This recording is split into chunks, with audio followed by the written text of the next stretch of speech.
বলতে পারো এই বিশ্ব চরাচরের সবচেয়ে বড় দূরত্ব কোনটি? পৃথিবী থেকে নক্ষত্রগুলোর দূরত্ব? না। তাহলে ওই যে সীমাহীন মহাশূন্য, যত দূর বিস্তৃত সেই দূরত্ব? না। তাহলে কি জন্ম থেকে মৃত্যুর মাঝের যেই দূরত্ব সেই দূরত্ব? না, তাও না। এই বিশ্ব ব্রহ্মাণ্ডের সবচেয়ে বড় দূরত্ব হচ্ছে দুটো হৃদয়ের মাঝের দূরত্ব।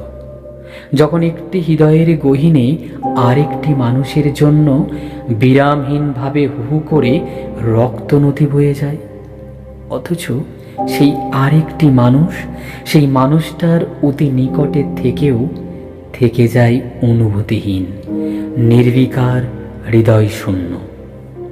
একটি মানুষ দিনের পর দিন ঘুমহীন রাত পার করে দেয়, তিলে তিলে হয়ে যায় কঙ্কালসার, রুগ্ন। অথচ সেই আরেকটি মানুষ তা জেনেও স্বার্থপরের মতো থেকে যায় উদাসীন, ভাবলেশীন, মমতাশূন্য। প্রিয় মানুষটিকে একটিবার ছোঁয়ার জন্য গোপনে গোপনে ভেঙে চুরমার হয়ে যায় কত মানুষ এই পৃথিবীতে।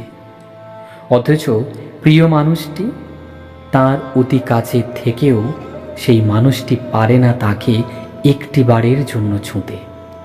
একটি মানুষ দিব্যি হাসছে, আনন্দ করছে, খেলছে, দৌড়াচ্ছে, অথচ তারই অতি নিকটে আরেকটি মানুষ খুব করুণভাবে ছিন্ন ভিন্ন হয়ে যাচ্ছে।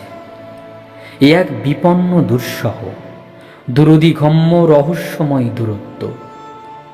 এই জগৎ সংসারের সব দূরত্বই একসময় অতিক্রম করা যায়, যত বড়ই হোক সে দূরত্ব। কিন্তু দুটো হৃদয়ের মাঝের এই অদৃশ্য, দুষ্প্রবেশ্য, অতি কাছের দূরত্ব কখনো অতিক্রম করা যায় না।